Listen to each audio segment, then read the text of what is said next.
Author's note. This work in progress is a jargon-free introduction to contemporary psychodynamic thought. It is intended for trainees and for clinicians trained in other therapy approaches. I wrote it because existing books did not meet my students' needs. Many classic introductions to psychoanalytic therapy are dated. They describe the psychoanalytic thinking of decades ago, not today. Others contain too much jargon to be accessible or assume prior knowledge that few contemporary readers possess. Still others have a partisan agenda of promoting one psychoanalytic school of thought over others, but trainees are ill-served by treating them as pawns in internecine theoretical disputes. Finally, some otherwise excellent books assume an interested and sympathetic reader, an assumption that is often unwarranted. Most students today are exposed to considerable disinformation about psychoanalytic thought and approach it with inaccurate and pejorative preconceptions. The title is a double entendre. That was then, this is now alludes to a central aim of psychoanalytic therapy, which is to help free people from the bonds of past experience in order to live more fully in the present. People tend to react to what was rather than what is, and psychoanalytic therapy aims to help with this. The title also alludes to sea changes in psychoanalytic thinking that have occurred over the past decades. For too many, the term psychoanalysis conjures up century-old stereotypes that bear little resemblance to what contemporary practitioners think and do. These chapters were intended as the beginning of a book. I may finish it one day, but the project is on the back burner. For now, this is it. Jonathan Shedler, April 2010. Chapter 1. Roots of Misunderstanding. Psychoanalytic psychotherapy may be the most misunderstood of all therapies. I teach a course in psychoanalytic therapy for clinical psychology doctoral students, many of whom would not be there if it were not required. I begin by asking the students to write down their beliefs about psychoanalytic therapy. Most express highly inaccurate preconceptions. The preconceptions come not from first-hand encounters with psychoanalytic practitioners, but from media depictions. From undergraduate psychology professors who refer to psychoanalytic concepts in their courses, but understand little about them. And from textbooks that present caricatures of psychoanalytic theories that were out of date half a century ago. Some of the more memorable misconceptions are that psychoanalytic concepts apply only to the privileged and wealthy, that psychoanalytic concepts and treatments lack empirical support for a review of empirical evidence. C. Shedler, 2010. That psychoanalysts reduce everything to sex and aggression, that they keep patients in lengthy treatments merely for financial gain, that psychoanalytic theories are sexist, racist, or classist, insert your preferred condemnation, that Sigmund Freud, the originator of psychoanalysis, was a cocaine addict who developed his theories under the influence, that he was a child molester, a graduate of an Ivy League university, had gotten this bizarre notion from one of her professors, and that the terms psychoanalytic and Freudian are synonyms, as if psychoanalytic knowledge has not evolved since the early 1900s. Most psychoanalytic therapists have no idea how to respond to the question, all too common at cocktail parties. Are you a Freudian? The question has no meaningful answer, and I myself fear that any answer I give will lead only to misunderstanding. In a basic sense, all mental health professionals are Freudian because so many of Freud's concepts have simply been assimilated into the broader culture of psychotherapy. Many Freudian ideas now seem so commonplace, common sense, and taken for granted that people do not recognize that they originated with Freud and were radical at the time. For example, most people take it for granted that trauma can cause emotional and physical symptoms, that our care in the early years shapes our adult lives, that people have complex and often contradictory motives, that sexual abuse of children occurs and can have disastrous consequences, that emotional difficulties can be treated by talking, that we sometimes find fault with others for the very things we do not wish to see in ourselves, that it is exploitive and destructive for therapists to have sexual relations with clients, and so on. These and many more ideas that are commonplace in the culture of psychotherapy are Freudian. In this sense, every contemporary psychotherapist is a gasp Freudian, like it or not. Even the practice of meeting with clients for regularly scheduled appointment hours originated with Freud. In another sense, the question, are you a Freudian, is unanswerable because no contemporary psychoanalytic therapist is a Freudian. What I mean is that psychoanalytic thinking has evolved radically since Freud's day, not that you would know this from reading university textbooks. In the past decades, there have been sea changes in theory and practice. The field has grown in diverse directions, far from Freud's historical writings. In this sense, no one is a Freudian. Psychoanalysis is continually evolving new models and paradigms. The development of psychoanalytic thought did not end with Freud any more than the development of physics ended with Newton or the development of the behavioral tradition in psychology ended with Watson. There are multiple schools of thought within psychoanalysis with different and sometimes bitterly divisive views, and the notion that someone could tell you the psychoanalytic view of something is quaint and naive. There may be greater diversity of viewpoints within psychoanalysis than within any other school of psychotherapy. if only because psychoanalysis is the oldest of the therapy traditions. Asking a psychoanalyst with a psychoanalytic perspective may be as meaningful as asking a philosophy professor the philosophical answer to a question. I imagine the poor professor could only shake her head in bemusement and wonder where to begin. So it is with psychoanalysis. Psychoanalysis is not one theory, but a diverse collection of theories, each of which represents an attempt to shed light on one or another facet of human functioning. What it isn't, it may be easier to explain what psychoanalysis is not than what it is. For starters, contemporary psychoanalysis is not a theory about ID, ego, and superego, terms incidentally, that Freud did not use. They were introduced by a translator. Nor is it a theory about fixations, or sexual and aggressive instincts, or repressed memories, or the Oedipus complex, or penis envy, or castration anxiety. One can dispense with every one of these ideas, and the essence of psychoanalytic thinking and therapy would remain intact. Some psychoanalysts may find some of these concepts helpful, sometimes. Some psychoanalysts reject every one of them. If you learned in college that psychoanalysis is a theory about ID, ego, and superego, your professors did you a disservice. Please don't shoot the messenger for telling you that you may be less prepared to understand psychoanalytic thought than if you had never taken a psychology course at all. Interest in that particular model of the mind, called the structural theory, has long since given way to other theories and models, cf. Person, Cooper, and Gabbard, 2005. There is virtually no mention of it in contemporary psychoanalytic writings other than in historical contexts. In the late 20th century, the theory's strongest proponent eventually concluded that it was no longer relevant to psychoanalysis. Brenner, 1994. When psychology textbooks present the theory of ID, ego, and superego as if it were synonymous with psychoanalysis, I don't know whether to laugh or to cry. It is fair to ask how so many textbooks could be so out of date and get it also wrong. Students have every reason to expect their textbooks to be accurate and authoritative. The answer, in brief, is that psychoanalysis developed outside the academic world, mostly in freestanding institutes.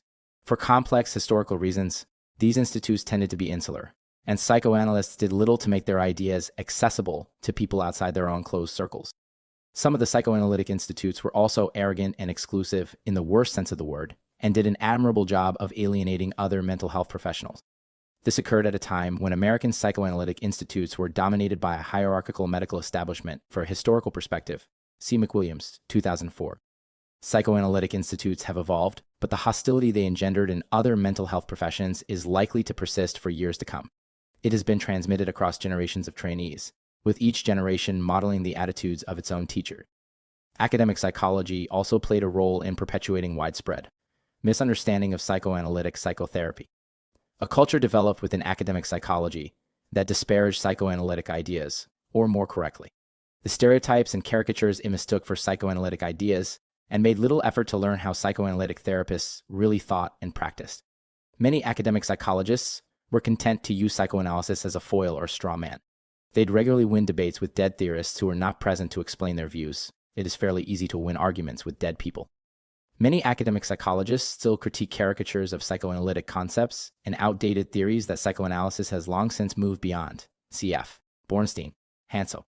Sadly, most academic psychologists have been clueless about developments in psychoanalysis for the better part of a century. Much the same situation exists in psychiatry departments, which in recent decades saw wholesale purges of psychoanalytically oriented faculty members, and have become so pharmacologically oriented that many psychiatrists no longer know how to help patients in any way that does not involve a prescription.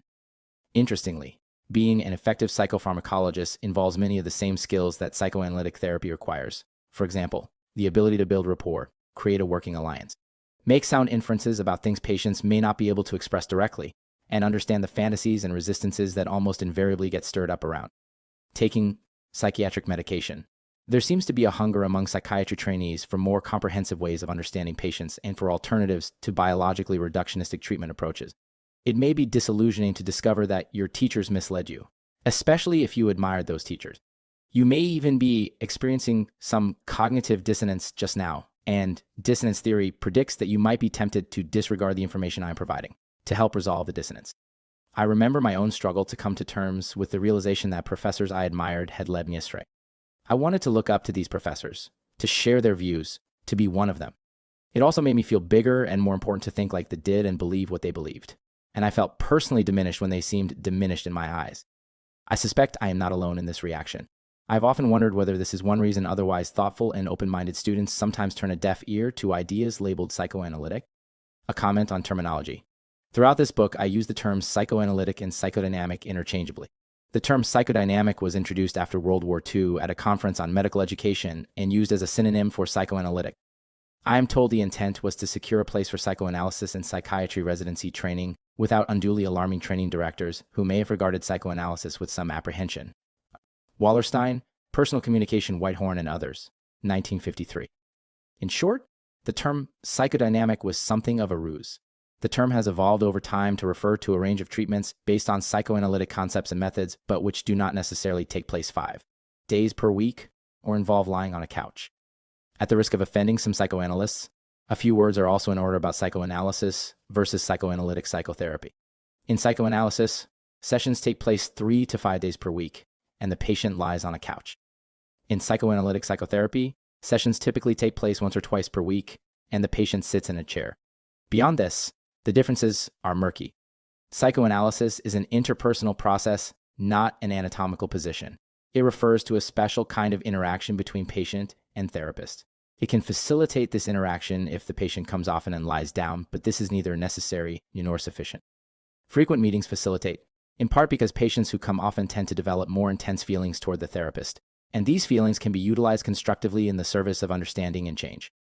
Lying down can also facilitate for some patients, because lying down, rather than staring at another person, encourages a state of reverie in which thoughts can wander more freely. I will take up these topics in the next chapter. However, lying down and meeting frequently are only trappings of psychoanalysis, not its essence. Cf. Gill, 1983. With respect to the couch, psychoanalysts now recognize that lying down can impede as well as facilitate psychoanalytic work, e.g. Goldberger, Schachter Amp, Kishila. With respect to frequency of meetings, it is silly to maintain that someone who attends 4 appointments per week is in psychoanalysis, but someone who attends 3 cannot be. Generally, the more frequently a patient comes, the richer the experience. But there are patients who attend 5 sessions per week and lie on a couch and nothing goes on that remotely resembles a psychoanalytic process. Others attend sessions once or twice per week and sit in a chair, and there is no question a psychoanalytic process is taking place. It really has to do with who the therapist is, who the patient is, and what happens between them. Finally, I will generally use the term patient rather than client. In truth, both words are problematic, but patient seems to me the lesser of evils. The origin of the word patient is one who suffers, but for some, the word has come to imply a hierarchical power relationship or conjures up images of authoritarian doctors performing procedures on disempowered recipients. These connotations are troublesome because psychoanalytic therapy is a shared, collaborative endeavor between 2 human beings, neither of whom has privileged access to truth. On the other hand, the term client does not seem to do justice to the dire, sometimes life and death seriousness of psychotherapy, or the enormity of the responsibility therapists assume. My hairdresser, accountant, and yoga teacher have clients, but none to my knowledge has ever hospitalized a suicidal person, received a desperate phone call from a terrified family member of someone decompensating into psychosis, or struggled to help someone make meaning of the experience of being raped by her own father. Neither word is ideal, and some colleagues I respect prefer one word and some the other. I have tried to explain the reasons for my own preference. Readers with an aversion to patient may substitute the word client where they wish. The choice of terminology is less important than reflecting on the meanings and implications of our choice. One Nancy McWilliams, Personal Communication, has commented on the irony that many people have come to associate the mercantile rather than the medical metaphor with greater compassion and humanity. Chapter 2. Foundations. If psychoanalysis is not a theory about ID, ego and superego, or about fixations, or about repressed memories, what is it about? The following ideas play a central role in the thinking of most psychoanalytic practitioners. These ideas are intertwined and overlapping. I present them separately only as a matter of didactic convenience. Unconscious mental life. We do not fully know our own hearts and minds, and many important things take place outside awareness. This observation is no longer controversial to anyone, even the most hard-nosed empiricists. Research in cognitive science has shown repeatedly that much thinking and feeling goes on outside conscious awareness, e.g. Bard Amp, Barndollar, Cannon, Nisbet Amp, Wilson, 1977, Weinberger, 2019, Weston, 1998, Wilson, Lindsay, and Schooler, 2000. Usually cognitive scientists do not use the word unconscious, but refer instead to implicit mental processes, procedural memory, and so on. The terminology is not important. What matters is the concept that crucial memory, perceptual, judgmental, affective, and motivational processes are not consciously accessible. Psychoanalytic discussions of unconscious mental life do, however, emphasize something that cognitive scientists tend not to emphasize. It is not just that we do not fully know our own minds, but there are things we seem not to want to know. There are things that are threatening or dissonant or make us feel vulnerable in some way, so we tend to look away. I came across a poignant example early in my career.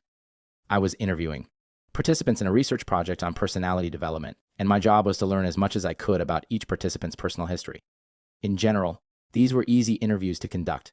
Most people, with a little encouragement, enjoy talking about themselves to someone respectful, sympathetic, genuinely interested in what they have to say, and sworn to confidentiality. But one interview was puzzlingly tedious. Although the interviewee, whom I will call Jill, was attractive and intelligent, and although she seemed to answer all my questions cheerfully and cooperatively, I did not feel engaged at all. Slowly, I began to recognize that Jill's answers to my questions amounted to a string of abstractions, cliffs, and platitudes. I simply could not get a sense of Jill or the people important to her. Our conversation went something like this. Can you tell me some more about your sister? What sort of person is she, and what sort of relationship have you had? She is neurotic. In what way is she neurotic? Just neurotic in the usual way. I'm not sure what the usual way is. Can you help me understand how she is neurotic? You're a psychologist. You know what neurotic means. That's the best word to describe her. I'm sure you've seen a lot of people like her. After much questioning, Jill eventually told me that her sister was spiteful and said mean things about their father just to embarrass him. Jill described her father as a kind, caring man who had done nothing to deserve such a hostile, ungrateful daughter. I had to ask Jill repeatedly for a specific example of the kind of thing her sister complained about. Eventually, Jill described an incident that occurred when Jill was 5 and her sister was 7. The family was at the beach and her sister was being bitchy and provocative. Her kind, caring father lost his temper and held his 7-year-old daughter underwater until she nearly drowned. As Jill told this story, the emphasis was entirely on how provocative her sister had been. Jill seemed completely unaware that she had just described an incident of child abuse. Jill told me other examples of how her sister was neurotic, all of which ended with her father violently out of control. I did not have the sense that Jill was trying to mislead me or hide the truth. What was striking was that Jill seemed unaware that there were any conclusions to draw from the events except that her sister was neurotic. This is a stark example of the kind of thing I mean when I say there are things we seem not to want to know. Please note this vignette has nothing to do with repressed memories, which get a lot of attention in undergraduate textbooks and the media, and have virtually nothing to do with contemporary psychoanalytic therapy. The goal of psychoanalytic treatment is not to uncover repressed memories, nor has it been since the early 1900s. It is to expand freedom and choice by helping people to become more mindful of their experience in the here and now. To my knowledge, none of the therapists involved in widely publicized controversies about false memories were psychoanalysts. Jill's difficulty was not that she did not remember. On the contrary, her memories were crystal clear. Rather, Jill had fixed on one interpretation of events and had not allowed herself to consider alternate interpretations of her experience. This rigidly held view doubtless once served the purpose for Jill. For example, it may have allowed her, as a small child, to preserve a desperately needed sense of safety and security in a family that was terrifyingly unsafe. This touches on an important concept in psychoanalytic psychotherapy. Most psychological difficulties were once adaptive solutions to life challenges. They may have been costly solutions, but they were solutions nevertheless. Difficulties arise when circumstances change and old solutions no longer work or become self-defeating, but we continue to apply them anyway. The mind in conflict. Another central recognition is that humans can be of two or more minds about things. We can have loving feelings and hateful feelings toward the same person. We can desire something and also fear it, and we can desire things that are mutually contradictory. There is nothing mysterious in the recognition that people have complex and often contradictory feelings and motives. Poets, writers, and reflective people in general have always known that. Psychoanalysis has contributed a vocabulary with which to talk about inner contradiction and techniques for working with contradictions in ways that can help alleviate suffering. To paraphrase F. Scott Fitzgerald, wisdom is the ability to hold two contradictory ideas in mind at the same time and still continue to function. Psychoanalytic psychotherapy seeks to cultivate this form of wisdom. The terms ambivalence and conflict refer to inner contradiction. Conflict in this context refers not to opposition between people, but to contradiction or dissonance within our own minds. We may seek to resolve contradiction by disavowing one or another aspect of our feelings, that is, excluding it from conscious awareness, but the disavowed feelings have a way of leaking out all the same. One result is that we may work at cross purposes with ourselves. An analogy I sometimes use with my patients is driving a car with one foot on the gas and one foot on the brake. We may eventually get somewhere, but not without a lot of unnecessary friction and wear and tear. Many people experience conflict around intimacy. We all seem to know someone who desires an intimate relationship but repeatedly develops romantic attractions to people who are unavailable. These attractions may represent an unconscious compromise between a desire for closeness and a fear of dependency. A friend of mine always seemed to become romantically interested in more than one person at a time. He agonized about which person was right for him, but his simultaneous involvement with multiple people ensured that he did not develop a deeper relationship with any. One of my first patients could not allow himself to recognize or acknowledge his desire for caring and nurturing. He equated these desires with weakness and chose women who were cold, detached, and even hostile. These women did not stir up his discomforting longings for nurturing. Not surprisingly, he was dissatisfied with his intimate relationships. Through therapy, he came to recognize his desire for emotional warmth. Only then was he able to choose a loving and caring partner. When both members of a couple struggle with conflict around intimacy, we often see a dance in which the partners draw together and pull apart in an unending cycle. As one pursues, the other withdraws, and vice versa. Deborah Lepnitz, 2002, has written a moving book on psychoanalytic therapy that emphasizes just this dilemma, titled Schopenhauer's Porcupines. The title refers to a story told by Schopenhauer about porcupines trying to keep warm on a cold night. Seeking warmth, they huddle together, but when they do, they prick each other with their quills. They are forced to move apart, but soon find themselves cold and needing warmth. They draw together again, prick each other again, and the cycle begins anew. Conflicts involving anger are also commonplace. Some people, especially those with a certain kind of depressive personality, seem unable to acknowledge or express anger toward others, but instead treat themselves in punitive and self-destructive ways. In his first-person account of depression, Darkness Visible, a memoir off madness, William Styron described winning a $25,000 literary prize and promptly losing the check. He realized afterward that the accident of losing the check was not so accidental, but reflected his deep self-criticism and feeling of unworthiness. There are many reasons why people disavow angry feelings.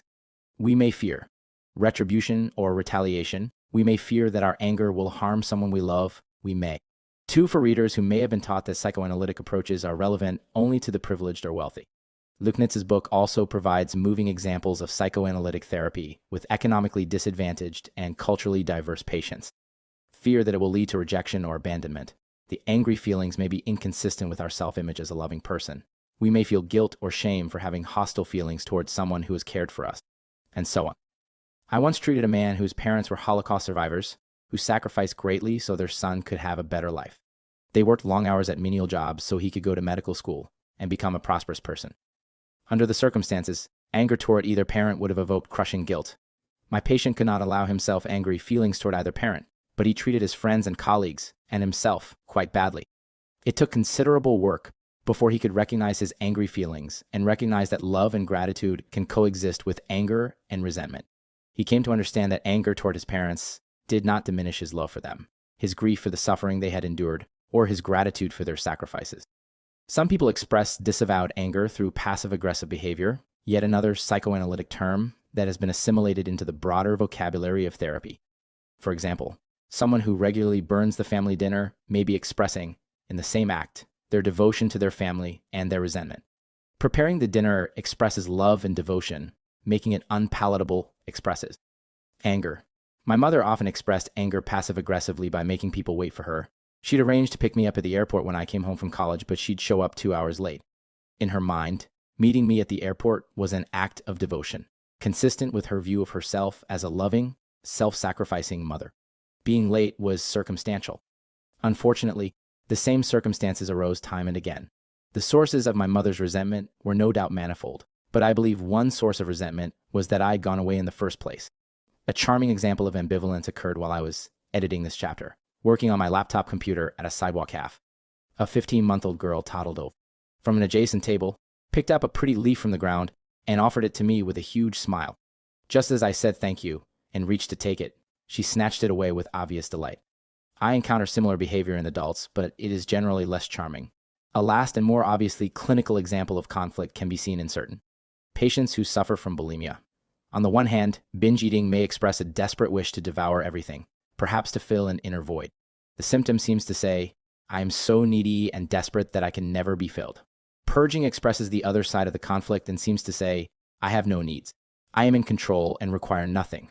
Of course, things are generally more complicated, and inner or intrapsychic conflict can have many sides, not just two. The example illustrates just two of many possible meanings that may underlie binging and purging behavior. Psychological symptoms often have multiple causes and serve multiple purposes. We use the terms overdetermination and multiple function to describe this multiplicity of meanings. We will revisit these terms shortly. Psychoanalytic therapists were the first to explicitly address the role of inner conflict or contradiction in creating psychological difficulties, but it is noteworthy that every therapy tradition addresses conflict in one way or another. Cognitive therapists may speak of contradictory beliefs or schemas. Behaviorists may speak of approach, avoidance conflict, or responsiveness to short-term versus long-term reinforcers. Humanistic therapists may speak of competing value systems, and systems-oriented theorists may refer to role conflict. There is universal recognition that inner dissonance is part of the human condition. Cognitive scientist Daniel Kahneman won the Nobel Prize for empirical research, describing competing cognitive decision processes, which he called System 1 and System 2, Kahneman, 2003, 2011. System 1 works intuitively and automatically and is relatively unresponsive to new information or changing circumstances. Its operations are typically fast, automatic, effortless, associative, implicit, not available to introspection, and often emotionally charged, emphasis added. In contrast, the operations of System 2 are slower, serial, effortful, more likely to be consciously monitored and deliberately controlled. Kahneman, 2003, Pete 6 came 97. These cognitive systems work in tandem and often produce disparate results. Such contradictions may be rooted in the structure of the brain, with the different decision systems reflecting activity of the basal ganglia and prefrontal cortex, respectively. These findings from cognitive science, based on rigorously controlled experiments, have striking parallels with Freud's descriptions, many decades ago, of conscious and unconscious mental processes. Far from discrediting core psychoanalytic assumptions, research in cognitive science and neuroscience has provided an empirical foundation for many of those assumptions. It is also helping psychoanalytic thinkers refine their understanding of mental processes and effective intervention. For example, Gabbard and Damp, Weston, 2003, Weinberger, 2019, Weston and Damp, Gabbard, 2002a, 2002b. The past lives on in the present. Through our earliest experiences, we learn certain templates or scripts about how the world works. A cognitive therapist would call them schemas. We learn, for example, what to expect of others, how to behave in relationships, how to elicit caring and attention, how to act when someone is angry with us, how to express ourselves when we are angry, how to make people proud of us, what it feels like to succeed, what it feels like to fail, what it means to love, and on and on. We continue to apply these templates or scripts to new situations as we proceed through life, often when they no longer apply. Another way of saying this is that we view the present through the lens of past experience, and therefore tend to repeat and recreate aspects of the past. In the words of William Wordsworth, the child is father to the man. Examples of how we recreate the past abound. A little girl's father is emotionally distant. As a result, her early experiences of love come packaged with a subtle sense of emotional deprivation. In adulthood, she finds herself drawn to men who are emotionally unresponsive, and the men who are emotionally available do not interest or excite her. She may recreate this pattern in therapy. When her male therapist seems distracted or bored, she perceives him as powerful and important. When he seems caring and attentive, she perceives him as bland, boring, and of little use to her. Consider a child who receives her mother's undivided attention only when she is physically ill. At these times, her mother dotes on her and comforts her. In adult life, she develops physical symptoms when she feels neglected by her husband, an unconscious effort to elicit his loving attention. Unfortunately, her husband does not respond with doting attention, leaving her feeling confused and betrayed in ways she cannot begin to put into words. In therapy, she talks about her physical symptoms and does not seem to have language for feelings. She assumes her therapist is interested primarily in her aches and pains and seems confused by her invitation to talk about her feelings. Another person is a victim of childhood physical and sexual abuse. The dramatis personae in her life are abusers, victims, and rescuers. In adulthood, she recreates these role patterns by getting into situations in which she feels betrayed and victimized, looks for rescuers to extricate her, and then recreates the roles of victim and abuser with her would-be rescuer. In therapy, she initially idealizes her therapist and treats him as a savior. The therapist responds to her idealization and her intense need by scheduling extra appointments, allowing sessions to run overtime. accepting late-night phone calls, and reluctantly acquiescing to her demands for hugs at the end of therapy sessions. Eventually, the therapist feels overwhelmed and depleted and attempts to reestablish limits. The patient then feels abandoned, betrayed, and enraged. She files an ethics complaint against the therapist, pointedly noting his lack of professional boundaries, thereby becoming the abuser and turning the therapist into a victim, and finds another knave therapist to rescue her from the harm done by the first. This scenario may sound extreme, but the seasoned therapist will recognize a familiar pattern, e.g., Davy's amp, Frawley, Gabbard. It is a pattern characteristic of certain patients we describe as having borderline personality organization. It is impossible not to perceive and interpret events through the lenses of past experience. There is simply no other way to function. Past experience contextualizes present-day experience and shapes our perceptions, interpretations, and reactions. A person who felt loved, valued, and nurtured in childhood experiences the death of a spouse. He is profoundly sad for a time, goes through a period of mourning, but eventually goes on to love again. A person who experienced his childhood as a string of failures, rejections, and losses also experiences the death of a spouse. For him, the loss becomes a recapitulation of earlier losses and proof that his efforts in life can lead only to pain. He sinks and cannot recover. In both cases, the objective, external experience of loss is the same, but the psychological meanings of the event are very different. Every school of therapy addresses the impact of the past on the present. Cognitive therapists may discuss the assimilation of new experiences into existing schemas. Systems-oriented therapists may note the repetition of family dynamics across generations. Behaviorists may speak of conditioning history and stimulus generalization. The goal of psychoanalytic psychotherapy is to loosen the bonds of past experience to create new life possibilities. Transference. A person starting therapy is entering an unfamiliar situation and a new relationship and necessarily applies his previously formed templates, scripts, or schemas to organize his perceptions of this new person, the therapist, and make sense of the new situation. There is no alternative other than to view this new relationship through the lens of past relationships. It is not a matter of choice. Thus, different patients show dazzlingly different reactions to the same therapist. I begin therapy with all new patients in much the same way. I greet the patient, offer him a seat, and invite him to tell me why he has come. But I'm not the same person in the eyes of the patients. Some see me as a benevolent authority who will advise and comfort them. Some see me as an omniscient being who will instantly know their innermost secrets. Some see me as a rival or competitor to impress or defeat. Some see me as an incompetent bungler. Some see me as a dangerous adversary. Some see me as a disapproving parent to appease. Some see me as sexy and alluring. Some as cold and unresponsive, and on and on. These and 1,000 other configurations emerge as therapy unfolds. Anyone who has practiced therapy for any length of time cannot help but be struck by the diversity of reactions we elicit from our patients and by how far. Our patients' perceptions can diverge from our self-perceptions and the perceptions of others who know us in other contexts. The opposite is also true and often far more disconcerting. Some patients seem to have an uncanny sixth sense that enables them to home in on our very real limitations, vulnerabilities, and insecurities with laser-like precision. But that is a topic for a later chapter. When I was in graduate school, a friend of mine began therapy with a man whose last name sounded something like Hiller. In the eyes of virtually everyone, Dr. Hiller was a gentle and compassionate man who was rather meek and self-effacing. For a significant period in her therapy, however, my friend perceived him as an aggressive tormentor and referred to him, only half-jokingly, as Hitler. My friend's perception changed over time, but I believe it was important for her to go through this phase, and essential that her therapist was able to tolerate this perception of him.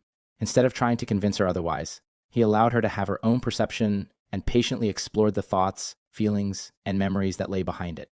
The term transference refers specifically to the activation of pre-existing expectations, templates, scripts, fears, and desires in the context of the therapy relationship, with the patient viewing the therapist through the lenses of early important relationships. In psychoanalytic psychotherapy, our patients' perceptions of us are not incidental to treatment, and they are not interferences or distractions from the work. They are at the heart of therapy. It is specifically because old patterns, scripts, expectations, desires, schemas, call them what you will, become active and alive in the therapy sessions that we are able to help patients examine, understand, and rework them. Not long ago, I treated a patient whose alcoholic and probably bipolar father had abused him emotionally and physically.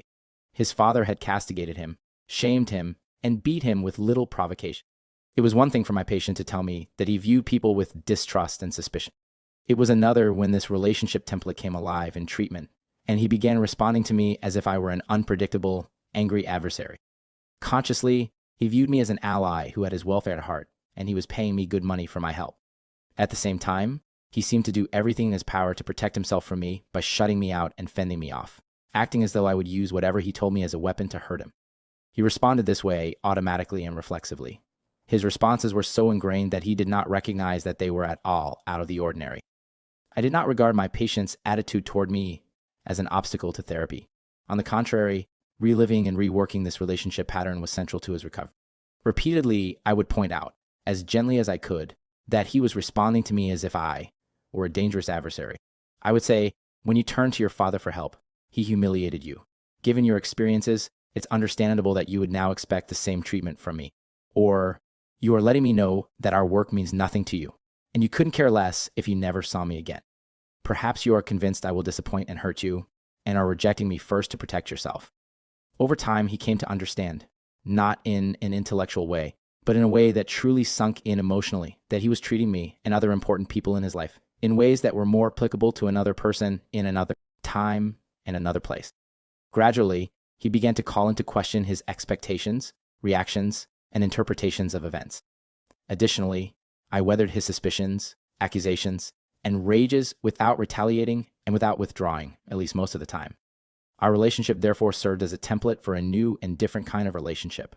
Over time, he came to view relationships through different lenses. The world began to feel less dangerous, and his relationships became more fulfilling. In psychoanalytic therapy, we deliberately arrange things so that our patients' interpersonal expectations, templates, or schemas are cast in high relief in the treatment. In other words, we do our best to allow transferences to unfold and to become palpable. It is the hallmark of psychoanalytic therapy that we utilize the transference, and also the countertransference, that is, our own emotional reactions to our patients, as a means of understanding the patient and effecting change. It is a central premise of psychoanalytic psychotherapy that problematic relationship patterns reemerge in the relationship with the therapist. This is how we come to know our patients and where we ultimately target our interventions. Empirical research shows that the most effective therapists are those who recognize transference and utilize it therapeutically, regardless of the kind of therapy they think they are practicing. Enrico Jones and his colleagues, Abelanamp, Jones-Amp, Poulos, studied recordings of psychotherapy sessions from the NIMH Treatment of Depression Collaborative Research Program, rating the sessions on 100 variables that assessed the kinds of interventions the therapists employed. The therapists with the best outcomes were those who consistently noted their patients' emotional responses to them in the therapy sessions, and drew links between these responses and their responses to other important people in their lives. This was true even for therapists providing manualized cognitive behavioral therapy, CBT, which did not officially acknowledge transference as a mechanism of change. The therapists were effective because they departed from the interventions specified in the treatment manual. It is fair to ask whether something unique about therapy evokes strong transference reactions, or whether transference is ubiquitous in all relationships. The answer is both. We view all relationships through the lenses of early important relationships. At the same time, therapy can elicit especially raw feelings. This is because therapy is not just another relationship. It is an ongoing relationship between a person who may be in desperate need and a person who is there to provide help. The situation inherently stirs up powerful longings and dependency. In fact, the therapy situation psychologically recapitulates our relationships with our earliest caregivers and therefore exerts an especially regressive pull. The therapist becomes a magnet for unresolved desires and fears. Therapy can evoke any and all of the untamed feelings we once experienced toward our early caregivers, including expectations of omnipotence, powerful yearnings, love, and hate. Woe to the therapist who fails to recognize the power inherent in the therapist's role. Other aspects of the therapy situation also exert a regressive pull. More frequent meetings intensify transference feelings. This is one reason why psychoanalytic therapy can accomplish more when meetings occur several times per week. By the same token, some more troubled patients cannot tolerate the intensity and do better in once or twice per week therapy. The fact that communication in therapy is largely one-sided also encourages regressive fantasies. In ordinary social interaction, people take turns sharing information, but in therapy, the patient does most of the talking. The therapist learns a great deal about the patient's life, but the patient may know little about the therapist's life. In the absence of information, people tend to fill in the gaps with their own desires, fears, and expectations, much as the shapes we perceive in Rorschach cards reveal as much about us as they do about the actual ink blots. Many schools of therapy are now converging on the recognition that people recreate problematic relationship patterns in their relationship with their therapists, and that this can be used for therapeutic ends. Cognitive therapists are increasingly attending to patients' emotional reactions to the therapist rather than treating them as distractions from the work. Saffron Amp, Seagull. And I was a bit surprised when I heard my students who identify themselves as radical behaviorists discussing something called a CRB, an acronym for clinically relevant behavior. A CRB is defined as an instance of symptomatic behavior expressed in the therapy session toward the therapist. In other words, transference. From the point of view of radical behaviorism, effective intervention involves helping patients recognize CRBs and develop new ways of relating. Kohlenberg and Tsai, 1991. Such convergences among schools of therapy are not surprising. It makes sense that thoughtful professionals, struggling to understand the same psychological dilemmas, would eventually converge on similar ideas. However, I confess I find it disconcerting when adherents of other therapy traditions invent new names for phenomena that psychoanalytic practitioners have recognized for generations and proceed to discuss them as if they were new discoveries. I would be remiss in concluding this section on transference without acknowledging some of the newer, postmodern movements in psychoanalytic thought, which add a corrective to earlier, mechanistic, and long discredited views of transference as something created solely by the patient. In the hands of a dogmatic, authoritarian, and unreflective therapist, attitudes that have no place in any form of psychotherapy, the concept of transference can be misused. In the worst-case scenario, it can become a way of blaming the patient for the therapist's limitations and failings. For example, if a therapist treats a patient callously, it would be a travesty of psychoanalytic technique to interpret the patient's resulting hurt and anger as a pathological transference distortion. Postmodern psychoanalysts who advocate relational and intersubjective approaches remember the diversity of psychoanalytic theories I mentioned earlier. Remind us that our patients' reactions do not occur in a vacuum and that patient and therapist mutually influence one another in complexly reciprocal ways. They co-construct or co-create their interactions. There have been tempests in the psychoanalytic literature around this issue, but they need not concern us here. It seems undeniable that patients bring their personal histories into the therapeutic interaction, that early relationship templates become reactivated and replayed, and that unresolved hurts and longings get directed toward the therapist. It also seems undeniable that the way the therapist interacts and responds shapes the therapeutic interaction and influences which templates come into play and how.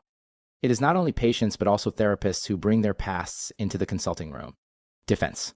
Once we recognize there are things we prefer not to know, we find ourselves thinking about how it is that we avoid knowing. Anything a person does that serves to distract his or her attention from something unsettling or dissonant can be said to serve a defensive function. There is nothing at all mysterious about defensive processes. Defense is as simple as not noticing something, not thinking about something, not putting two and two together, or simply distracting ourselves with something else. The psychoanalyst Herbert Schlesinger, 2004, described defense in the context of systems theory. Systems, biological and psychological, regulate themselves to maintain equilibrium or homeostasis, for example. Biological regulatory processes work to keep our body temperature near 98.6 degrees Fahrenheit, despite large variations in outside temperature. When something is sufficiently dissonant with our habitual ways of thinking, feeling, and perceiving that it would disrupt psychological equilibrium, we tend to avoid, deny, disregard, minimize, or otherwise disavow it. Family systems therapists work to disrupt homeostatic processes that maintain dysfunctional family patterns, expecting that the system will reorganize in a more adaptive way. Analogously, psychoanalytic therapists work to disrupt homeostatic processes that maintain problems in living. Older psychoanalytic writings refer to repression of thoughts and feelings, but I no longer find the term particularly helpful, and it is my impression that other contemporary psychoanalytic writers also struggle for better words.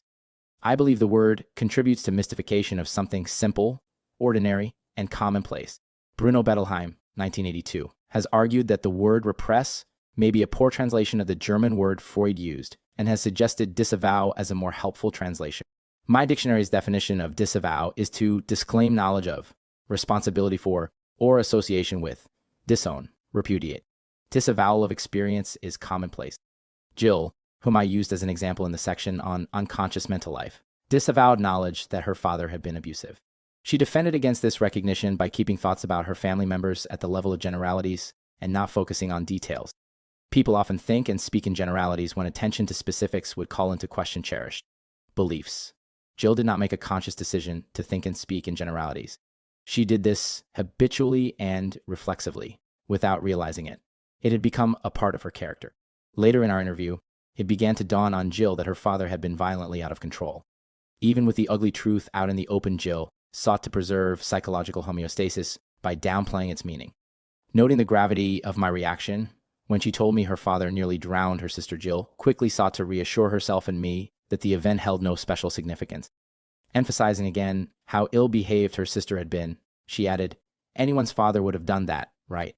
Earlier, I mentioned a patient who had difficulty recognizing and acknowledging his desire for caring and nurturing, who repeatedly chose cold, detached women.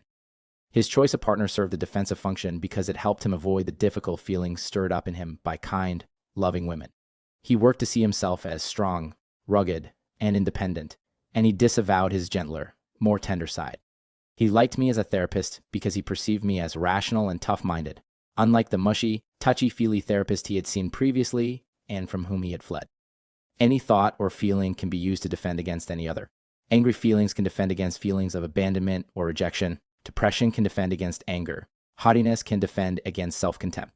Confusion can help us avoid facing painful truths, and relentless clinging to logic, like Spock in the original Star Trek, can help us ignore feelings of rage or humiliation. We can be dismayingly unaware of an undesirable trait in ourselves and quick to attribute it to someone else instead, projection. We can mask an attitude by emphasizing its opposite, like the anti-pornography crusader who reveals his own fascination with pornography by constantly seeking out pornographic material to condemn reaction formation. We can blandly disregard information that is right in front of our noses, like the parent who fails to notice that her anorexic daughter is starving, or the therapist who doesn't hear her patient's references to a suicide plan, denial. We can think about emotionally charged topics in coldly abstract ways, like a patient of mine who tried to decide whether or not he was in love by doing a cost-benefit analysis, intellectualization. We can convince ourselves that we are unafraid by plunging recklessly into the situation that frightens us, counterphobic behavior. We can direct our feelings toward the wrong person, like the woman who is oblivious to her husband's infidelity, but becomes enraged when she learns his friend is having an affair, displacement. We can induce feelings in another person that we cannot tolerate in ourselves, then try to manage them in the other person, projective identification. We can disclaim responsibility for our behavior by attributing it to circumstances outside our control, externalization. We are infinitely creative in finding ways to avoid or disavow what is distressing. Certain defenses receive considerable external reinforcement. From time to time, a depressed patient will tell me during an initial consultation that his difficulties are due to a chemical imbalance. This often means the patient does not want to consider the possibility that his perceptions, expectations, choices, conflicts, relationship patterns, or anything else that is within his power to understand and change might be causing, maintaining, or exacerbating his suffering. In insisting that their difficulties are due entirely to chemical imbalance, such patients are often letting us know that they do not wish to examine themselves.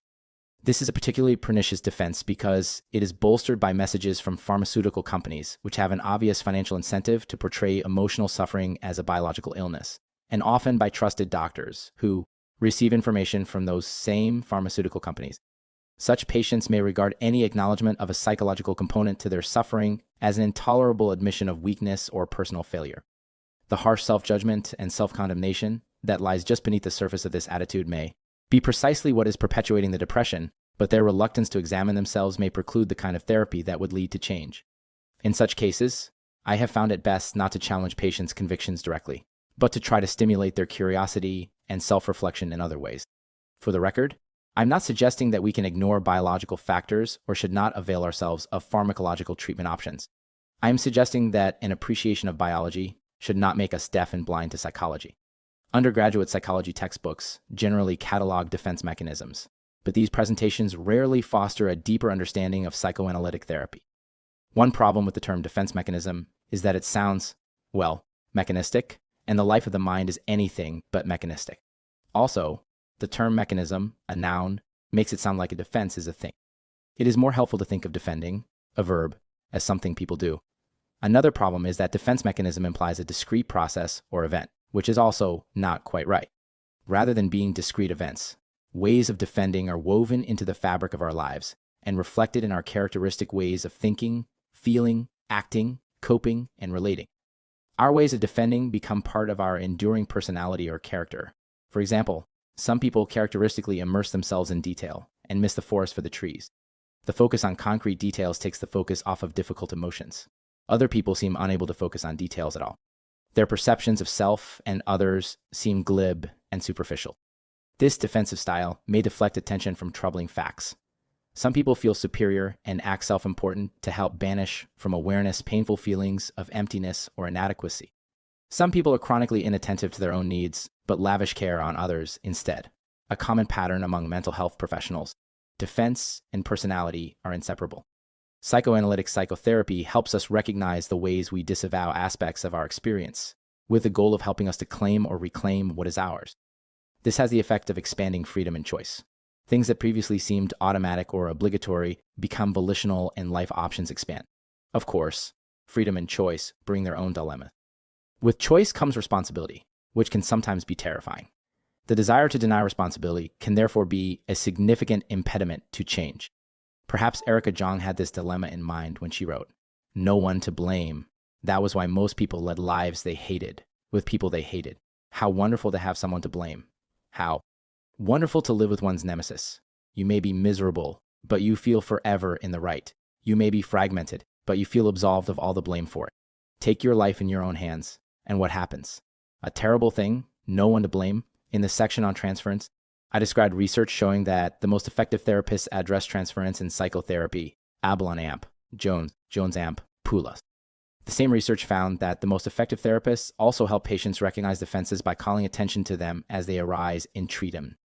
Both types of interventions are empirically linked to good treatment outcome. If we think of defense in systemic terms as an effort to preserve equilibrium and homeostasis, then psychotherapy poses a paradox. People come to therapy to change, but change necessarily represents a threat to equilibrium and homeostasis. Thus, every patient is ambivalent about treatment, oscillating between the desire to change and the desire to preserve the status quo. This ambivalence can be palpable at the start of therapy. Among patients who schedule appointments at our university clinic, roughly half do not keep their first appointment. I believe this is typical for many clinics.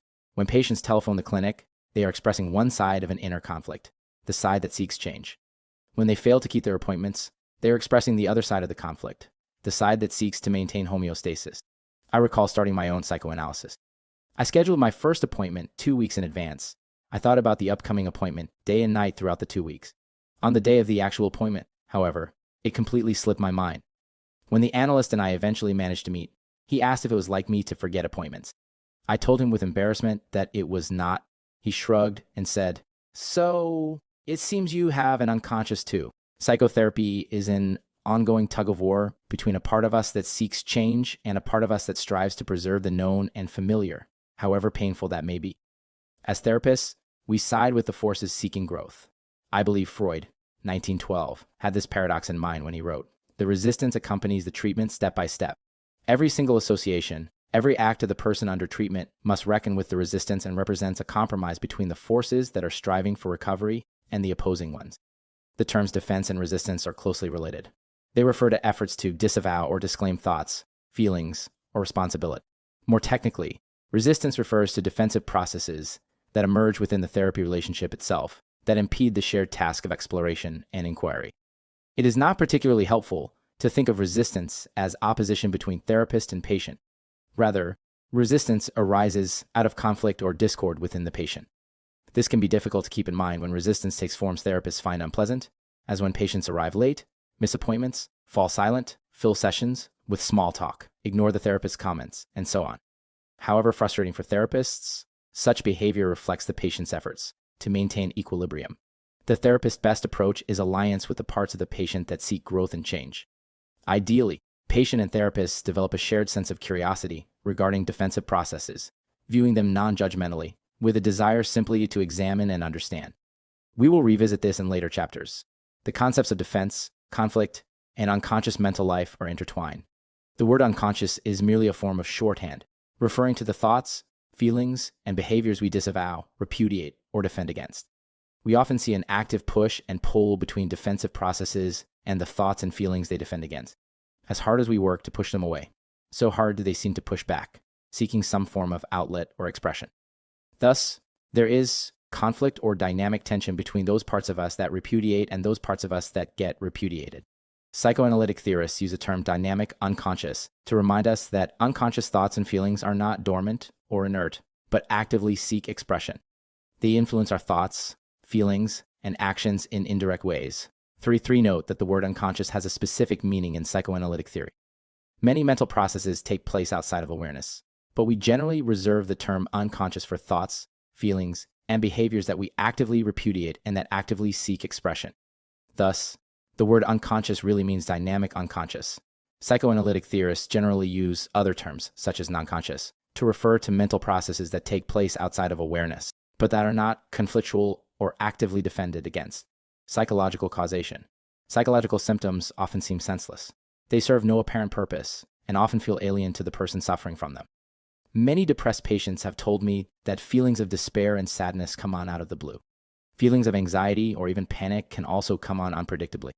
In fact, the DSM diagnostic criteria for panic disorder specify that the panic attacks come on unexpectedly, that is, with no apparent cause. However random or meaningless symptoms may seem, it is our working assumption that symptoms have meaning, serve psychological functions, and occur in a psychological context.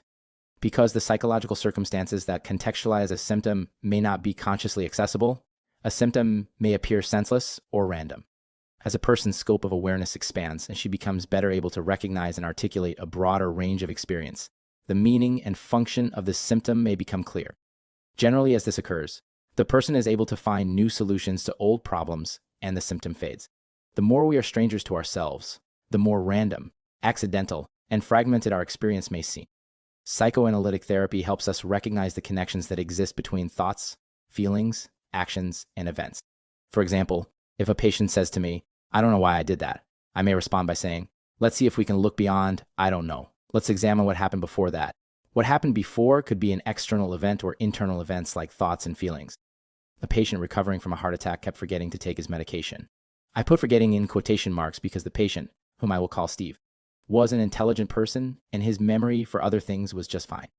Steve's doctors responded with patient education, explaining why the medication was necessary. Steve wanted to take care of his health and tried to follow his doctor's treatment plan. Still, he kept forgetting. I suggested to Steve that there might be more to his forgetting than meets the eye, and asked if he had any ideas about this. Steve eventually said that something about taking the medication gave him a bad feeling, but he could not say what. He genuinely did not know. I asked him to tell me any thoughts or feelings that occurred to him, whether or not they seemed relevant or made sense to him. Steve said he did not know why it came to mind just then, but he found himself thinking about his younger brother. As a child, Steve had been popular, athletic, and a good student. In contrast, his brother had been sickly and weak and was always taking pills for one thing or another.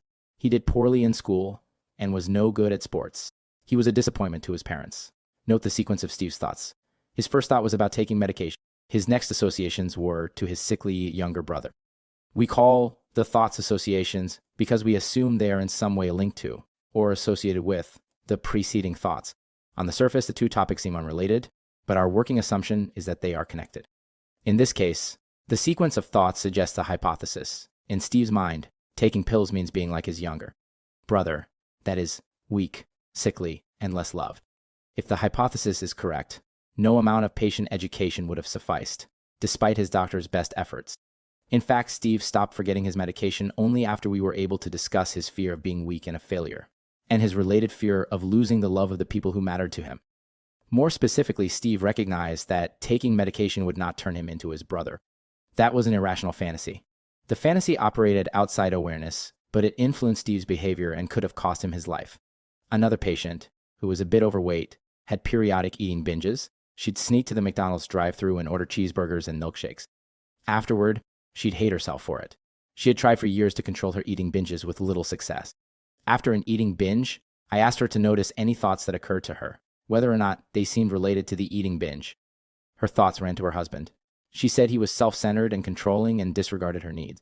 She said he treated her as a trophy to display, not as a human being with needs and feelings of her own.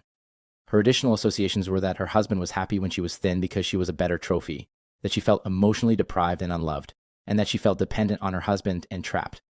Could it be, I wondered aloud, that your eating binge was a way of getting back at your husband? My comment was aimed at making explicit or conscious a potential link between thoughts, feelings, and actions that had thus far been implicit or unconscious. My patient had great difficulty acknowledging anger toward her husband despite the fact that she complained about him constantly, and it was a struggle for her to give my comment serious consideration. Eventually, she began to put into words her anger, her revenge fantasies, and the thought that her husband was such a prick that he doesn't deserve a thin wife. My patient's eating binge was embedded in a complex web of associations and meanings. As it turned out, her behavior served simultaneously to punish her husband, to compensate for her emotional deprivation because she associated food with love, to reassure herself that she was not under his control, to help suppress fantasies about leaving him because being overweight would make her less desirable to other men, and to punish herself for her vindictive thoughts because she hated being overweight. This multiplicity of causes and meanings illustrates the concepts of overdetermination and multiple function that I mentioned earlier. In the life of the mind, we do not necessarily find simple one-to-one cause and effect. A symptom or behavior may have multiple causes, overdetermination, and can serve multiple purposes. Multiple function. All competent psychoanalytic therapists share a deep appreciation of the complexity of mental life. For this reason, psychoanalytic psychotherapy is not cookie-cutter therapy. It is not a collection of standardized techniques, nor can it be reduced to a step-by-step manual. It relies on empathically attuned inquiry into the most private, personal, and deeply subjective aspects of inner experience. In this sense, no two treatments can ever be alike. 4. My patient did not experience a sudden insight or dramatic cure, and she had not come to treatment because of her secret visits to McDonald's. Nevertheless, over time, we were able to trace out some of the links in the complex web of meanings that gave rise to her binge eating. She slowly became more comfortable acknowledging and expressing anger, more aware of her emotional needs, and better able to communicate them to her husband and to others. Her relationship with her husband improved and her eating binges subsided.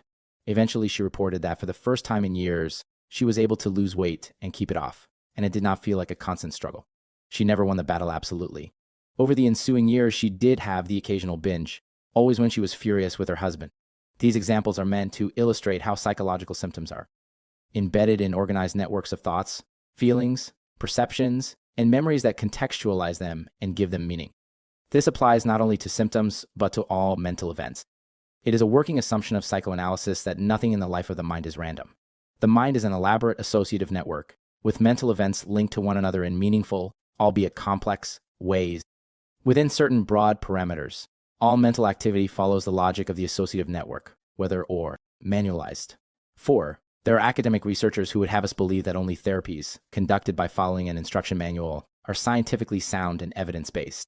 I will deal with these claims later. Such therapies, tidy, standardized, and time-limited, are also favored by health insurance companies which are in the business of enhancing profit, not patients' lives. Not the connecting links are explicit or conscious.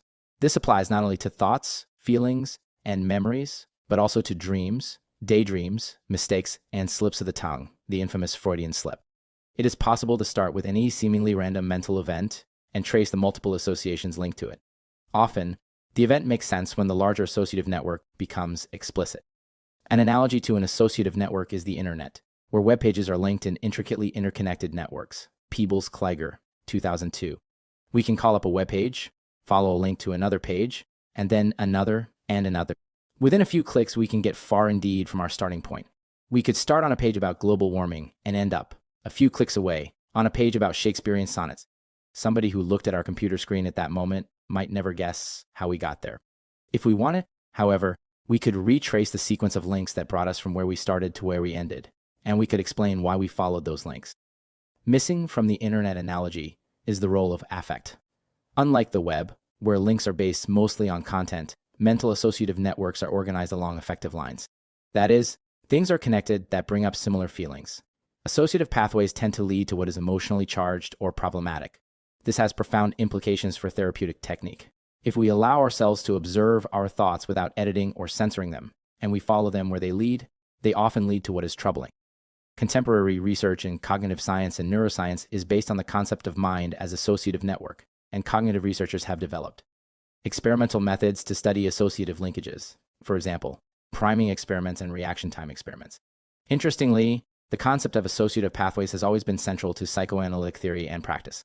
Freud was a master at tracing associative links to discover psychological meanings, untangling associative connections with a detective's precision. His thinking is most accessible and compelling in his 1904 monograph, The Psychopathology of Everyday Life, which I recommend to all students and therapists. Certainly there were instances where Freud was carried away by his own cleverness and guilty of reading questionable meanings into patients' associations. Those with an agenda to criticize will find ample ammunition in Freud's writings but they would miss the point. To help trace associative linkages, we ask our patients to say whatever comes to mind without editing or censoring their thoughts, encouraging them to observe their thoughts non-judgmentally, as in some forms of Buddhist meditation, without regard for whether or not the thoughts make sense or seem socially appropriate. This is called free association. Its purpose is to help make explicit associative linkages that are otherwise implicit. Every psychoanalytic therapist has a collection of phrases aimed at encouraging the free flow of thought and communication. We are constantly saying things like, "Can you say more about that?" And "What comes to mind?" And "What more occurs to you?" And "Where do your thoughts go from there?" And sometimes just go on and, In everyday social conversation, we automatically edit and censor our thoughts. We try to stay on topic, structure our thoughts to make coherent sentences, and edit out things that may embarrass or offend. Free association means suspending the usual editing and censoring, and it often leads us places we could not have anticipated. Free association is therefore especially difficult for people who like to feel composed, collected, and in control. When patients describe therapy as venting or liken it to conversing with a friend, descriptions that have always struck me as deeply devaluing of psychotherapy. It is a sure sign that they are not involved in a meaningful therapeutic process. No one who is engaged in genuine free association would ever liken therapy to ordinary conversation. Psychoanalytic therapy takes place at the edge, on the precipice of the abyss, at the border between the known and the unknown. There is nothing ordinary about it. A male patient of mine, who is gay, made a slip of the tongue and called me by another person's name, let's say James. I asked him what occurred to him about the slip, and he responded with the usual protestations that it was a random occurrence and meant nothing. I suggested that we find out by seeing where his thoughts led. What did the name James bring to mind? He recalled a friend of a friend who was named James, and he hastened to assure me this person meant nothing to him. "Okay," I said. "Perhaps he means nothing. All the same, where do your thoughts go next?" My patient paused, then blushed. James, he said, had been attracted to him and had wanted to seduce him. I asked, "Why does that embarrass you?" It was not James's attempted seduction that embarrassed him. Rather, my patient had been working hard to push something out of his mind. That something was that I might be gay and want to seduce him. In fact, he had had a graphic daydream about it, and he had discussed it with his partner, who found the possibility intriguing. My patient had resolved not to think about it again and not to mention it, yet here it was. His associations to his random slip of the tongue ran directly to what was most emotionally charged for him at that moment, as is so often the case. To the reader who thinks this example sounds implausible, contrived, or biased by theoretical preconceptions, I say, try it. Next time you make a mistake, a slip of the tongue, or forget a word or a name, try free associating and follow your thoughts where they lead. It helps to write your thoughts down. At the point when you feel you are done and want to stop, ask yourself what comes to mind next. And after that, ask yourself what comes to mind next. Force yourself to push past the inner resistance you will encounter. For example, "This exercise is stupid. This is boring. My thoughts aren't leading anywhere." And follow the chain of associations where it leads. Humor me if need be, but try it. You will never see the data if you do not conduct the experiment. Officially, this non-randomness of mental processes is called psychic determinism. The term refers to the recognition that thoughts, feelings, behavior, and symptoms are not random or accidental, but are influenced or determined by the mental events preceding them. I prefer the term psychic continuity to psychic determinism. It reminds us that there is continuity from one thought to the next, and that thoughts and feelings are chained in meaningful associative sequences, even when they seem unrelated or discontinuous. The term determinism has its roots in the mechanistic, materialist scientific zeitgeist of the 19th century, and I'm not sure its connotations are as helpful in our time. I have encountered students who reject psychoanalytic approaches because they think, mistakenly, that psychoanalysis rejects free will and views all behavior as determined by forces outside our control. The opposite may be closer to the truth. Psychoanalytic therapists believe that expanding our understanding of the meanings and causes of our behavior creates freedom, choice, and a freer will. People can change, people do change, and psychoanalytic therapy helps people change, sometimes in profound ways. Every psychotherapist, deep down, believes in the human capacity to grow, change, and experience a greater sense of freedom and equanimity in the face of life's inevitable hardships. If behavior were unavoidably determined, there would be no reason to practice psychoanalytic therapy or, for that matter, any form of therapy. 5. A patient of mine was once deeply struck when I pointed out a repetitive pattern in his life. In a moment of soul-rattling insight, realized that he had repeated the same mistake in his life again and again. He was highly intelligent, but not terribly psychologically sophisticated. With the shock of recognition, he blurted out, "It's true. It's true. I do exactly what you say." I see it. And then, with consternation, why do I do this? Why do I keep doing it? Is this just the way I am? I answered, it's the way you've been. It was one of my favorite moments in therapy. What's good for the goose? The reader may have noticed that I have written much of this chapter using the first person pronoun we. This is not an accident or literary convenience. It is meant to convey that the concepts and insights we apply to our patients apply equally to ourselves. The psychoanalytic sensibility draws no distinctions between the psychological principles that apply to patients and those that apply to therapists. As the psychoanalyst Harry Stack Sullivan, 1954, observed long ago, we are all more simply human than otherwise.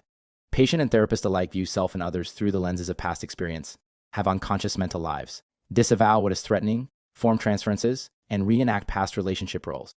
Some of my students have held the unfortunate preconception that psychoanalysis is a hierarchical, one-up relationship between an emotionally removed, authoritarian doctor and a patient in a subordinate role. I cannot in good conscience say that this has never occurred. There was a time when many psychoanalysts adopted a distant, withholding stance toward their patients. I can in good conscience say that nothing could be further removed from, or more antithetical to, the spirit of psychoanalysis. Psychoanalytic therapy is not something done to or practiced on another person. It is something done with another person. This does not mean that therapy is an equal or symmetrical relationship. There is no point denying the reality that one person has come to receive help and the other to offer it, that one person is paying the other a fee, and that the circumstances inherently entail a power imbalance. But it does mean that therapy is a collaborative, shared effort between two people who must struggle to make sense together.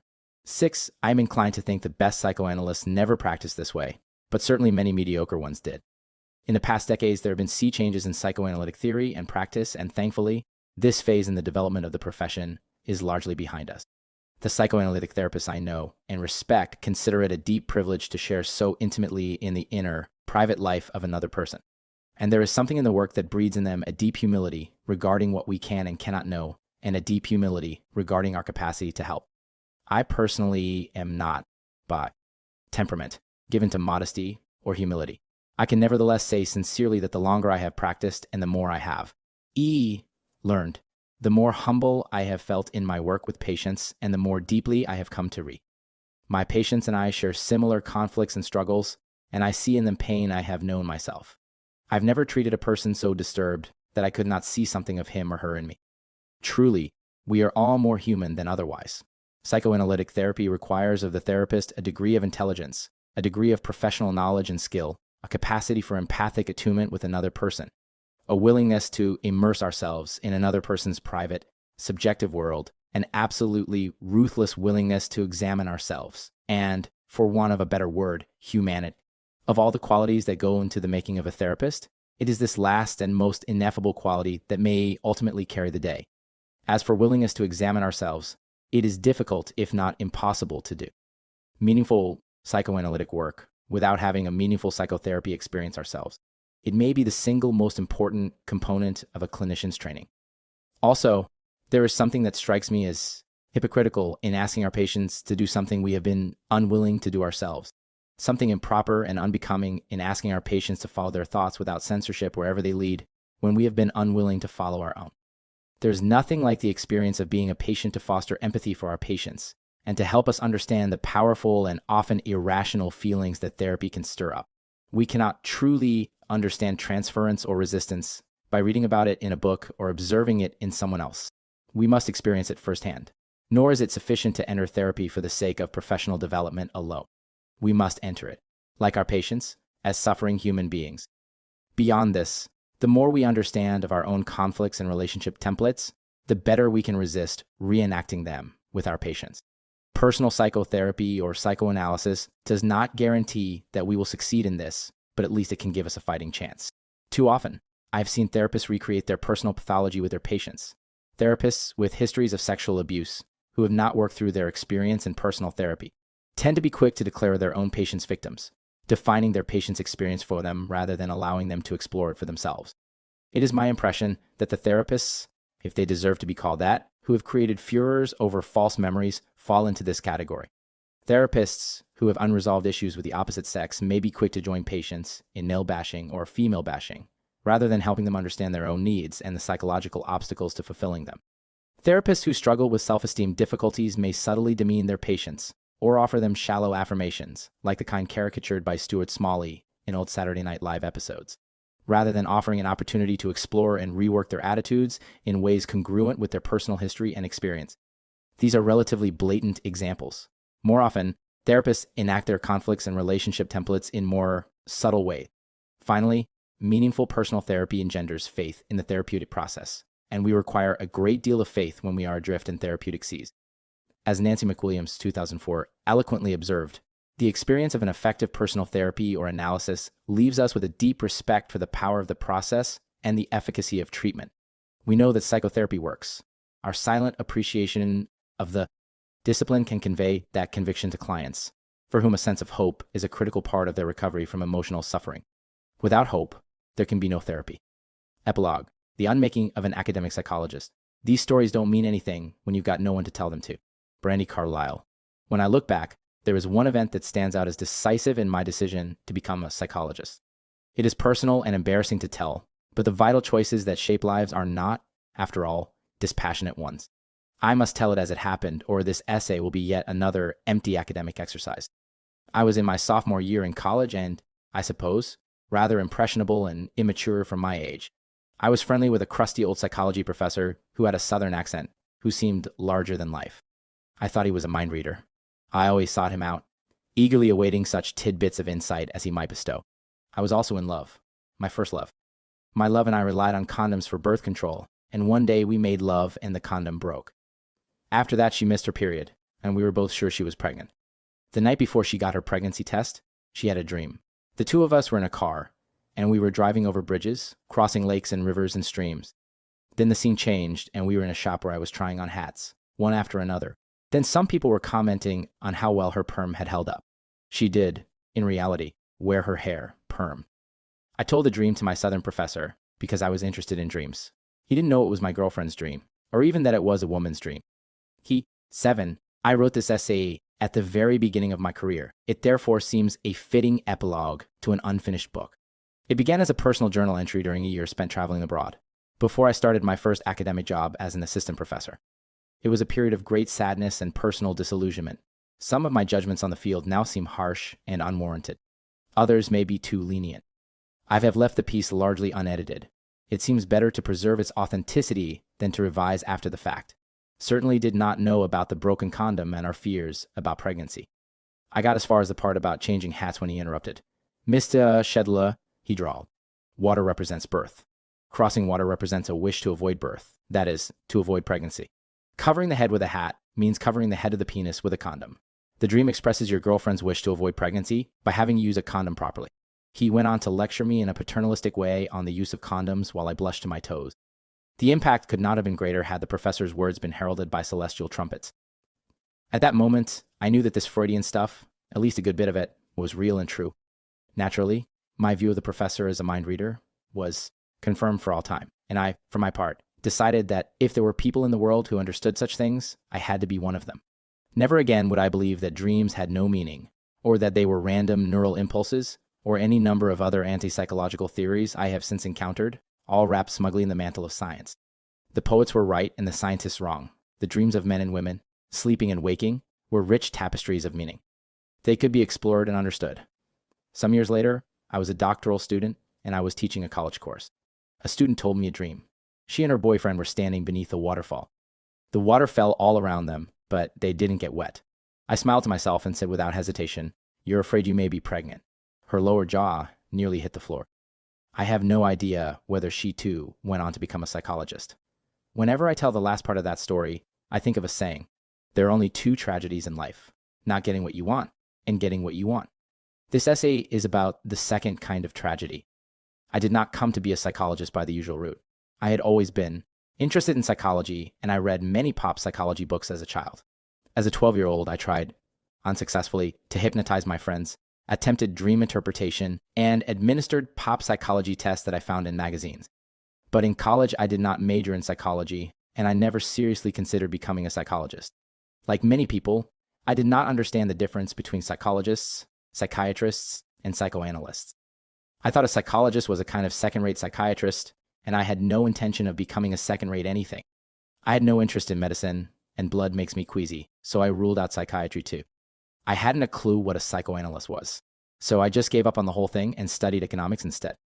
After college, I went to Columbia University to take the psychology courses I needed to apply to graduate school. I didn't know what I was doing. I didn't know what courses to take. I didn't know why there were so many different subfields in psychology: experimental, social, personality, clinical, biological, developmental, cognitive, organizational, etc. I just didn't know. So I got where I am by a roundabout path. I've since likened it to trying to get to Broadway, starting out in California, and having no directions other than the knowledge that one should go east. At Columbia, I met a professor by chance. I needed his signature to enroll in a course, who asked me to work as his research assistant.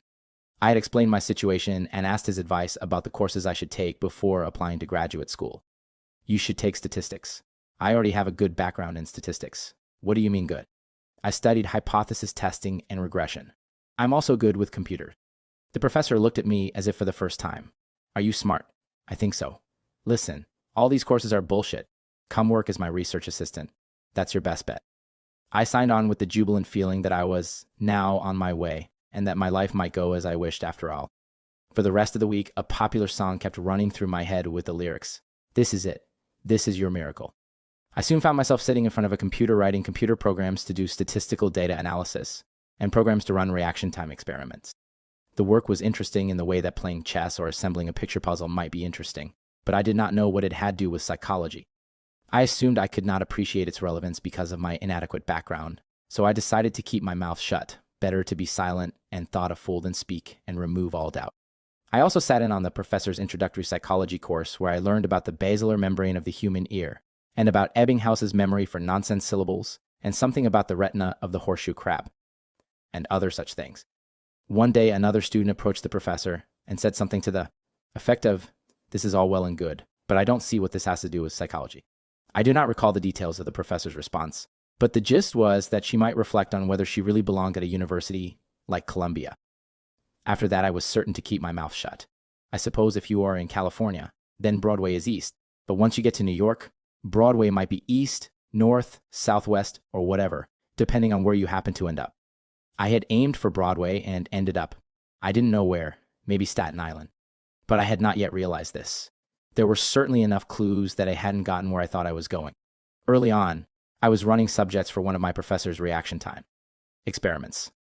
The subjects sat alone in a large room in front of a computer screen, and they were supposed to press a button whenever a certain light flickered on the screen. I sat in an adjacent room where I could watch them on my screen. I watched my screen, watching them watch their screens. Ultimately, I noticed something odd.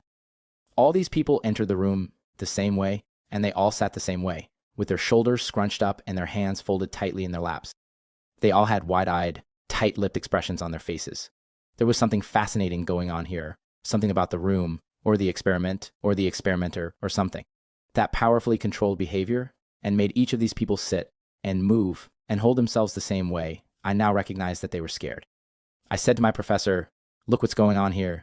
All these people are sitting exactly alike," inviting him to share his observations and insights about this, to explain what might be causing this, to bestow his presumed psychological wisdom on me. He said good and went about his business. I was baffled by this response, but now I understand it. It was not a snub. He simply had no interest whatever in the emotional, dare I say, psychological reactions of these people. He did not notice them, did not even grasp what it was that I was asking. This was an experiment in cognitive psychology, and these people were numbers in a data file. If they all behaved the same way, it was excellent. So much less error variance in the statistical data analyses. There were other clues that I had traveled east, but got nowhere near Broadway. Not only had none of my professors at Columbia ever seen an actual patient, but not one had any professional interest in dreams, or human passions, or vital life choices, or love, or hate, or emotional pain, or insanity, or psychological conflict. In short, in anything that most people would consider psychologically interesting, somehow they conveyed a subtle disdain for these things. Because this disdain was expressed subtly, in indirect and covert ways, it was difficult to question, let alone confront. In my eagerness, in my enthusiasm, in my wish to identify with these mentors, I began to echo their attitudes. I had begun to betray myself. Ultimately, I took a course in personality, and we did cover Freud. We even read some Freud in the original. The professor had never, of course, practiced psychoanalysis or undergone psychoanalysis herself, or read any contemporary psychoanalytic writings, or had ever, I'm quite sure, had a meaningful conversation with an actual psychoanalyst. She got most of it wrong and made all of it sound absurd. How could I not be influenced by this? She was the professor and I the student. She bore the symbols of knowledge and scholarship and authority. She carried the imprimatur of the university, of Columbia University, despite her errors, despite her sins of omission and commission. This professor was the closest I had yet come to the kind of psychology my old professor with the southern drawl had known about. This professor called herself an experimental cognitive social psychologist, and I learned to mouth the words and say that I too wanted to be this. Things happened every day that baffled me. A graduate student told me about a study he was conducting. I don't recall about what, other than that it involved telephoning a lot of people and asking them to do something. In any event, I didn't see how the study would yield any particular insight or wisdom regardless of the outcome. I assumed, yet again, that I had missed something, that I just didn't have the background or knowledge to appreciate the study's relevance and importance. I asked him why he was conducting the study, and he said to get a publication. He said this simply and matter-of-factly, as though it were self-evident. I had not yet grasped that studies are the currency of academe, and that a publication is somehow considered valuable in its own right, not by virtue of its content or the wisdom it contains, or whether it answers a question that anyone actually cares about or leads to a deeper understanding of the human spirit, but by virtue of its mere existence. It doesn't matter whether the study yields wisdom or merely contributes to the glut of unintegrated and unintegratable findings that grows and grows and grows, and has led to little of real import in over half a century. The mere act of publishing is somehow an intrinsic good. For what it's worth, this theme was echoed later when I got to graduate school, where I heard the term scoring publications, kind of like scoring baskets in a basketball game. It was said that one should score 3 pubs before graduation to have a chance at an academic job. I also heard the acronym LPU, for least publishable unit. The idea was that research findings should be divided into the smallest pieces that could still be published. This way, a research project would yield the most pubs and so carry more weight with hiring and promotion committees that tended to consider quantity of publications and little else. In fairness, the concept of the LPU was only a joke. Then again, humor is a funny thing.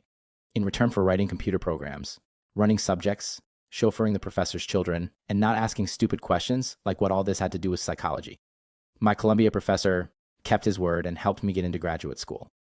I might not have gotten in without him because admissions committees did not know what to make of me. I had been an economics major, then did research in experimental cognitive psychology, and was now applying to graduate programs in personality, still moving east. My statement of purpose was probably vague and diffuse, but the professor called an old colleague, the chair of the personality division of the Department of Psychology at the University of Michigan, and assured him that I truly was interested in personality and motivation and things like that. On the basis of that phone call, my application folder was moved from the reject to the accept pile.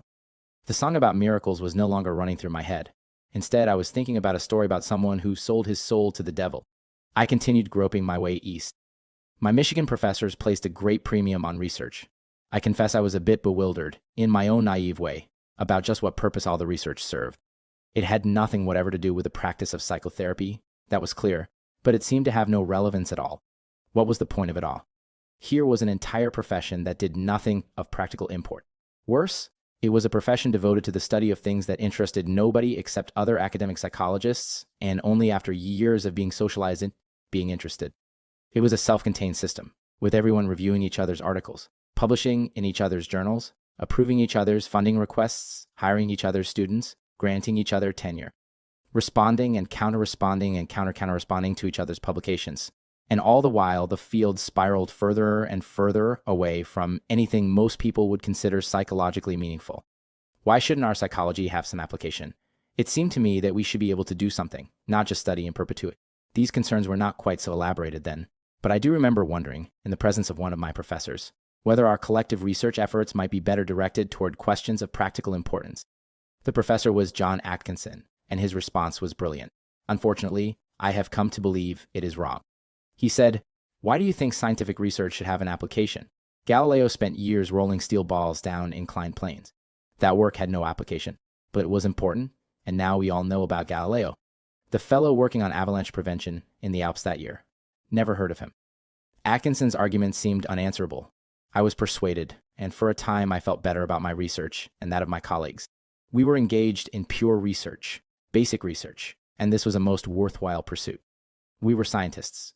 But in my heart, I remained unconvinced. when all was said and done, most of the published research in psychology still seemed pointless. It was a good while before I knew how to respond to the Galileo argument. I have since seen that psychologists often invoke the physical sciences when attempting to justify their failings. An aside, I remember an undergraduate social psychology textbook presenting what should have been an embarrassing proliferation of conflicting theories to account for one and the same finding. Unabashedly, the text made a reference to physics, noting that physicists view light as both a particle and a wave. The analogy was irrelevant to the topic, but somehow the reference to physics was supposed to justify the chaotic state of psychological theory. My current response would be that the arrogance, the hubris, of invoking Galileo is simply unimaginable. Yes, Galileo was involved in basic research, but history has shown that basic research in the physical sciences does indeed lead to applications. And this has been so whether or not the original researchers could foresee those applications. The physical sciences can lay claim to the value of pure research because history attests to its value and because they have earned the right to do so. In contrast, more than half a century of basic research in academic psychology has led to relatively little. Galileo transformed the intellectual world of his time. Academic psychology has contributed nothing remotely comparable. If I seem bitter, it is for this reason: no one who is honest with himself enters psychology primarily to advance knowledge or help humanity or any other such lofty thing. We enter the field because we want to know ourselves. And this is tricky business because we all have a wish for greater self-knowledge, for emotional growth, for what a psychotherapist would call working through. But these things involve pain, involve discovering things about ourselves that we may find distressing. Opposing the wish to know is a wish not to know, a resistance to knowing, a longing for the complacent, security of what is known and familiar. Working through and resistance, these are the opposing forces at work in psychotherapy and in life. And young people enter the field of psychology, shyly and haltingly seeking to advance the process of working through, to expand their range of human feeling, to understand more, to experience more, to be freer and more autonomous. They wish to know themselves, and they wish not to know. Unfortunately, academic psychology firmly takes the side of the resistance. It gives them an endless supply of other things with which to occupy themselves, to distract them from the questions that drew them to psychology in the first place. It tells them that the whispers from their souls, whispers of deeper truths, are irrelevant and perhaps not even there. It provides them with elaborate rationalizations, called theories or models or paradigms, to assure them that what is important is not, and what is not important is. We have sided with the forces of dark over light. We have betrayed ourselves.